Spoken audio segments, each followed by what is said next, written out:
I can be friends with you if you like to eat. Don't trust someone who doesn't like pancakes. A chunk of cheese and a piece of bread. I catch myself in the evenings thinking about my morning coffee. That would be one of my simple pleasures too. I was so obsessed with cooking, I just thought I just need to cook. Getting into the zone. You're so in the moment. Capturing that magic which happens in the kitchen.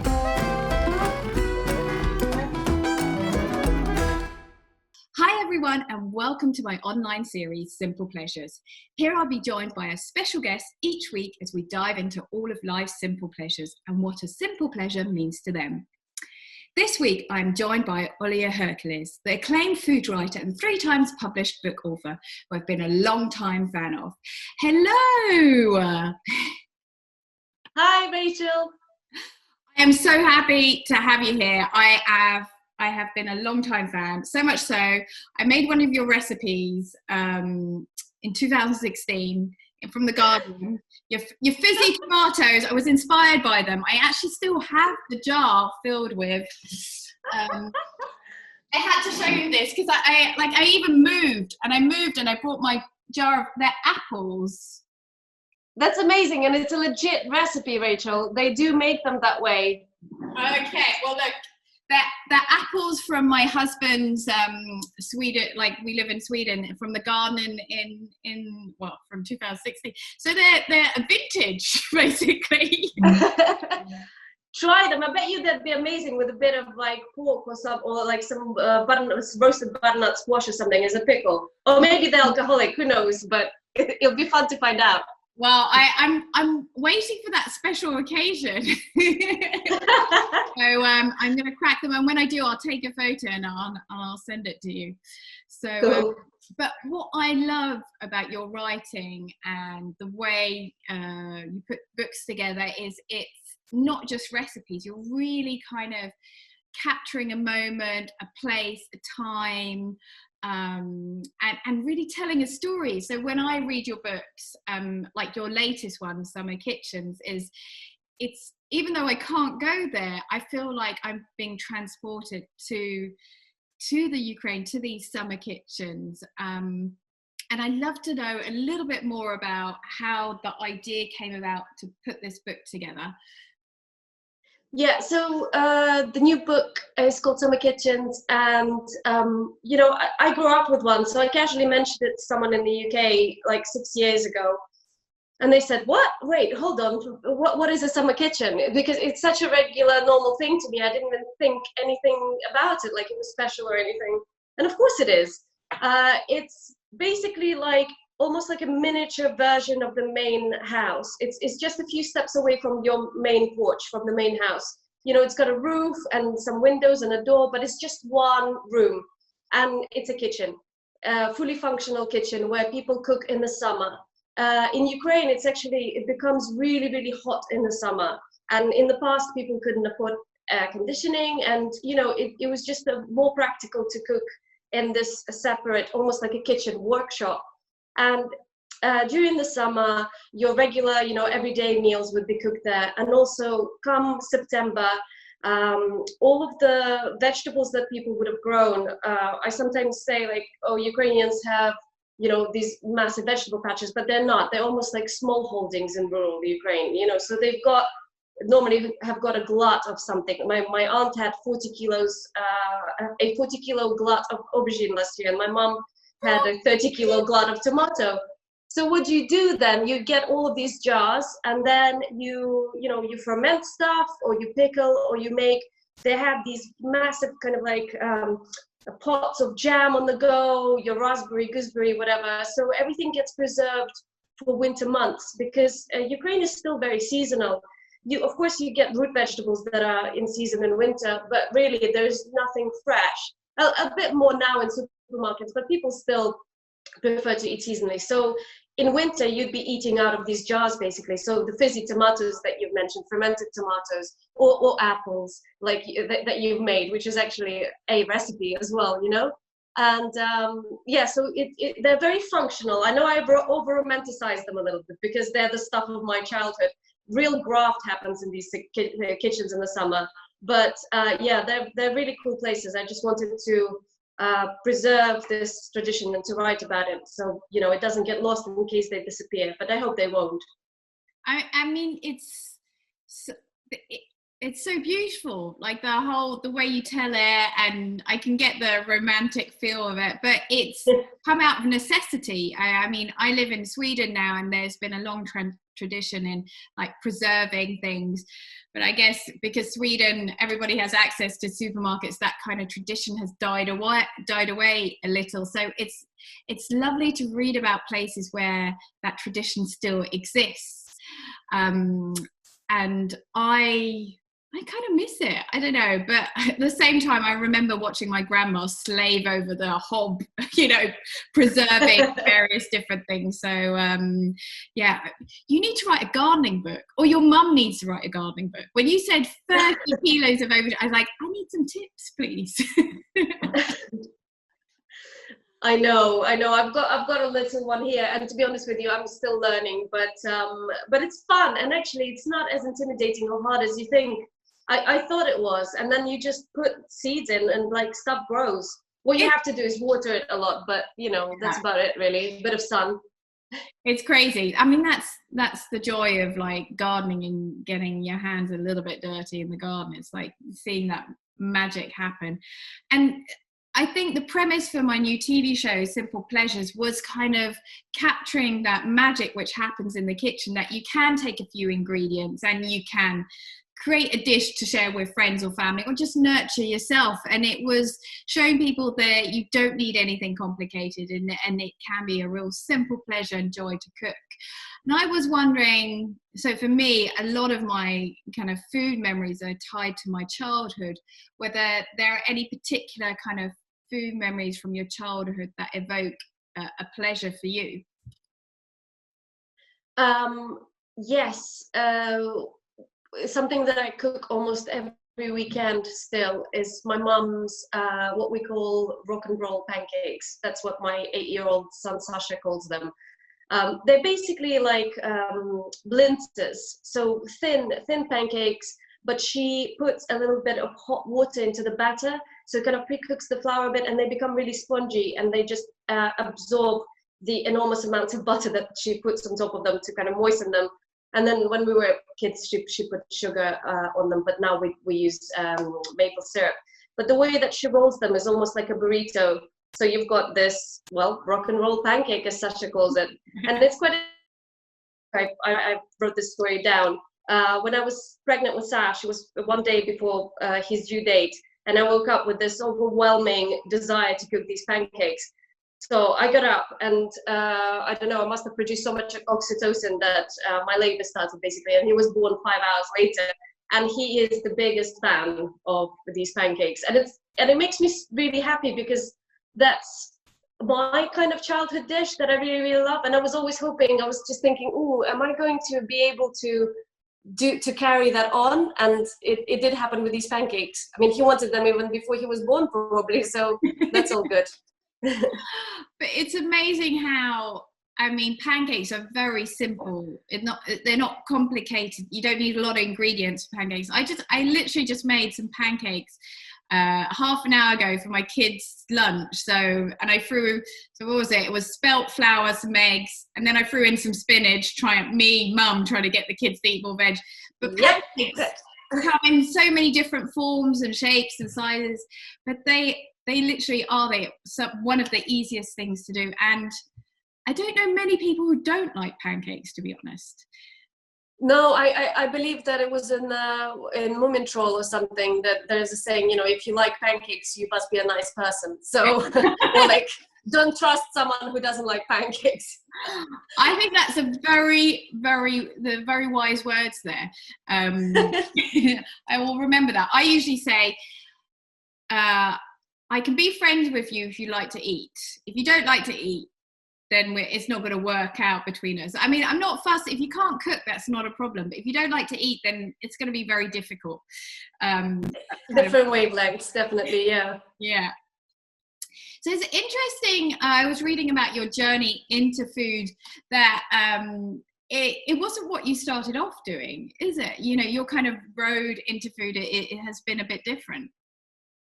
Yeah, I didn't even kind of like to cook until my early 20s. You know, my mom is an amazing cook, and my mom and dad were trying to make me when I was a teenager, like every Sunday, come on, do this. And I didn't have any kind of desire to do it. I burnt stuff and I just got really discouraged. But then in my early 20s, I studied Italian and international relations, and I stayed in Italy. And I saw how young people, you know, my age, 19, 20 years old, could just rustle something out of three ingredients, as you say. You know, they made, for example, like we would come back after a night out and they'd just make aglio olio peperoncini, peperoncino. So, you know, just a simple pasta with three ingredients. And I got really inspired by that. And then as soon as I got back to the UK, I just started cooking obsessively and reading books and watching programs, etc., etc. I finished my BA, I finished my master's degree, and then I worked for a film magazine for a while, for about 3 years. And then the crisis happened in 2008, a big financial crisis. And then I just thought, you know what, why, maybe I can retrain, maybe I can become a chef, maybe I never thought that I'd be writing cookbooks. I'll be completely honest with you. I just thought, I was so obsessed with cooking, I just thought I just need to cook. And then I went to Leeds School of Food and Wine and retrained, and worked in restaurants and worked in catering and did loads of different jobs, so many jobs. and then yeah, this a couple of recipes appeared in the Guardian, and agents spotted the recipes, and then, you know, I got my first cookbook deal. So there's been a lot of graft, and the book situation was completely unexpected, but yeah, still doing it, which is quite an amazing thing, really. It's brilliant. I mean, I love to hear how people end up doing what they do, and most of the time it's a lot of hard work. It's a lot of hard work, which is behind to get to what people see as like the success. It's just graft, hard work, and persistence, which kind of pays off. I'm really impressed that you were in professional kitchens. It's not really everyone's cup of tea, I must say. I've worked in professional kitchens, and I didn't do it for that long because it wasn't really my thing. No, yeah, it's tough. It is tough. I was wondering if, when you were working in professional kitchens, was there that one simple pleasure you had during the day which you're like, so a moment of relief from the constant, you know, graft in the kitchen? Yeah, and I know that it's going to sound a little bit sadomasochistic maybe, but I found, I worked for Ottolenghi for a bit, for just under a year, in the very, very busy kitchen in Islington.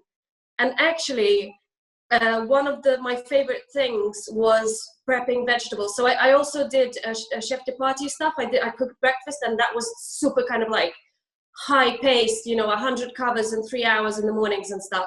But then during the day, I would be doing some veg prep, and sometimes you'd be given like a massive box of chilies, and I would have to dice them really, really finely. And I know that it might sound like hell to some, but once you kind of get into it and just completely switch off, it's, you know, it's what people call mindfulness now. You're so in the moment doing trying to do a really good job, like dicing those chilies so little, that you kind of get into a, you know, what's the word? Like a trance almost kind of state. So I learned how to love doing veg prep, and it's still probably one of my favorite things to do in the kitchen. So you're kind of getting into the zone. Yeah, getting into the zone, and it actually really relaxed my mind, even though you're still on your feet and you're, you know, physically maybe getting exhausted, but my mental state really, you know, it was good for it, definitely, doing this kind of veg prep. There's something to be said about finding joy in like repetitive, menial tasks. I find, like, well, I mentioned on another interview, I find ironing, even though I don't like ironing, but I actually now enjoy ironing because I put a podcast on, I see this pile. Me too. Yeah, and then yeah. And then by the end of it, you'll end up with a nice stack of ironed, you know, whatever you've been ironing.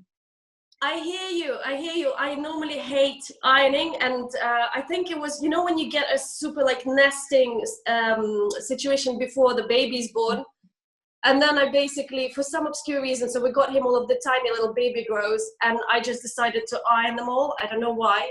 And I did it, and I put a podcast on, and in the end I had this nice little pile, and it was just so satisfying. So I definitely can sympathize. That's exactly how I felt. I did the same thing with ironing all the baby grows, but only with baby one, not with baby two. I had 8 years in between, so I completely forgot about like the first bit. I think that makes the difference. I feel for my second, they're like always, always getting the short straw. Yeah. And your like kind of day-to-day life, I guess at the moment it's all kind of, wow, it's all the madness of having a newborn and a second, like an older kid. It's all kind of higgledy-piggledy. Or well, with me it's higgledy-piggledy. But I was wondering, is there like a moment of the day or something, maybe do you start the day with a simple pleasure, or where do you find that like little moment of pleasure? Okay, so I don't know what that says about me, and I never used to be like that, but there's something happened in terms of coffee consumption. Now, maybe because I breastfeed and I don't really drink that much, so there isn't that kind of release at the end of the day very often. So sometimes I catch myself in the evenings thinking about my morning coffee.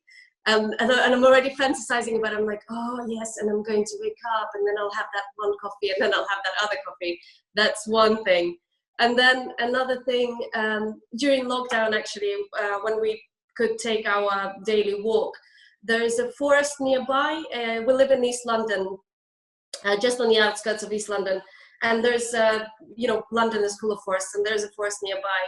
And we go for our walks. And the little one, Wilfred, really loves nature. He loves it. He just becomes alive when we go for these walks. And we sometimes sneak in a little picnic with us. And then we stop and we have these like simple things, maybe just some bread cut up and a piece of cheese, a couple of turnips we had the other day, a weird one, but there you go. And then we'll put a blanket down and put Wilf on it.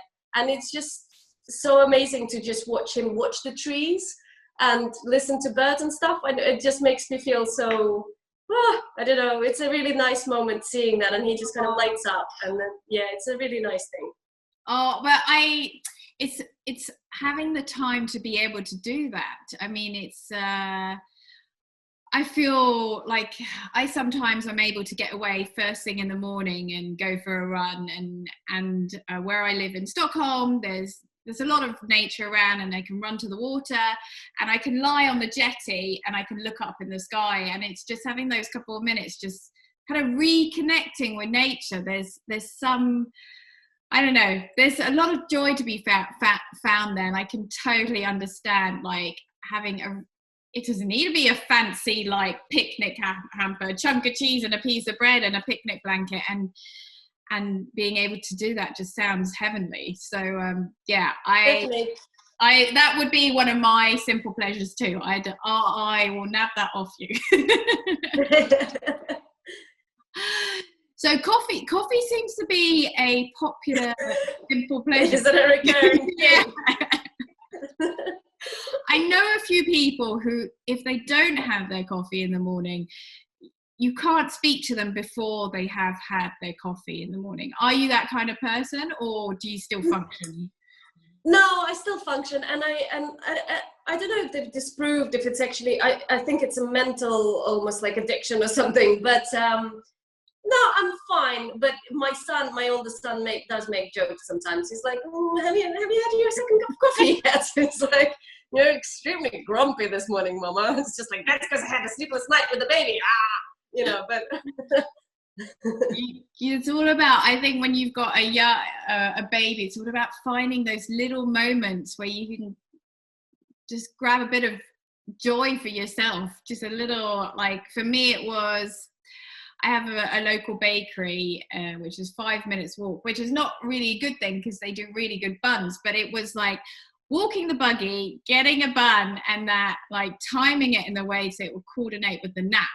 So you could have a proper sit down and enjoy the bun without like some little chubby hands like, I want bun. I hear you. I'm going to take that as well.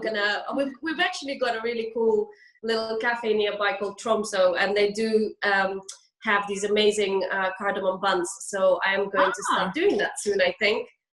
Well, that's very Swedish. It's all about cinnamon. Yeah. So, you can't go to a bakery, a corner shop, a petrol station without seeing a cinnamon or cardamom bun. It's so ingrained in the Swedish culture. So, I was wondering, well, maybe not so much now, but like whether there was any kind of pleasure you found in like a certain exercise, or was there something you really like to do in terms of like physical activity? Yeah. Actually, you know what? The other day I realized that I haven't done as much exercise as I have done in the past couple of months because we were in lockdown, and I had Joe here, my husband, at all times. So I just said, look, Tuesday morning, Thursday morning, and Saturday morning, I've got these things. Please, could you have the baby? And we have, and it's become a thing, which is so lovely. And I hope that I keep going. So on Tuesdays and Thursdays, I'm doing Pilates on Zoom. And it's with my local studio where I normally do it, but she started doing it online, and it's great. It actually probably prefer it online than in real life, because I can just, it's much easier with the baby, you know, I just give it to him and then I'm just like 2 minutes before I'm there doing it. That was amazing. And obviously for my back and everything, because you're breastfeeding, you're always like hunched up in weird ways, and sleep. I mean, the other day, Rachel, I tried to put Will back in the morning, back to sleep, because I wanted to do the longer morning, and I fell asleep like on the wooden part of the bed. We've got this low bed because we've got a loft, and it was just like, ugh. So Pilates really helps with that. And on Saturdays, I've got a great kind of like more of a intense training situation in the morning as well on Zoom, and that's been great. And that's my thing. I would love to be a runner, but I'm just so rubbish. I can't. I love the idea of it, and as soon as I start doing it, I'm not disciplined enough. I need someone to go like, come on, keep running. Yeah, it's like there's so many different types of exercise, and that's what I've like discovered recently, that you don't even need to leave the house. There's so many resources you can find online, and just because somebody's into running doesn't mean you have to be into running. You can like you said, Pilates. I recently, well, this year before lockdown, I tried out pole dancing. Do you have one? No, I don't have one, but I went to a studio and I tried it out because I was always impressed how strong, like core, you have to have a really strong core, like super, super strong. And I'm really bad at it. I mean, I could do it like a hook and I can swing around. But anyway, it was just something fun, because I think exercise, I think everything in life, you know, there should be some pleasure and joy in it. And for me, exercise there has to be something I like about it, because if I don't like it, then I'm not going to do it, basically. No, game over. Another thing I did actually recently on Sundays also, there's this great writer, a British writer, Elizabeth Luard. So she's in her 70s, and she's doing this thing over Zoom, Afrobeat kind of dancing situation with this amazing instructor. And she kind of got me onto it, and I've been doing that as well a few Sundays, and that's so much fun. Oh my god! The other day, my little one though wanted to join, so I had to like put him on in the sling, and I was like trying to do it. It was really funny. Loads of fun though, as you say. That sounds brilliant. I'm all about like just like trying new things out, and I don't worry about if I make a fool out myself. Doesn't matter. I mean, I'm not being filmed, so it's okay. Nobody. So I'm all about trying things out and doing it, and just enjoying it. I think that's the most important. Look, Olia, I've really loved chatting with you. This has been fantastic, because we kind of, our worlds kind of, we've crossed paths in many ways, you know, food worlds and stuff like that, but nobody ever has time. So this has been a great excuse to have a chat and discover more about you and your amazing new book, Summer Kitchens. So for all the people watching back home, make sure to check out Olia's social channels, which I'll put in the description below, and also her new cookbook, Summer Kitchens, which is out tomorrow, but it'll probably be out by the time we post this. So, yeah, and also, before I forget, my new TV shows, Rachel Khoo's Simple Pleasures is airing from the 2nd July, 9 o'clock on the Food Network. Until then, I will see you next week with a new guest. All right, take care. Bye.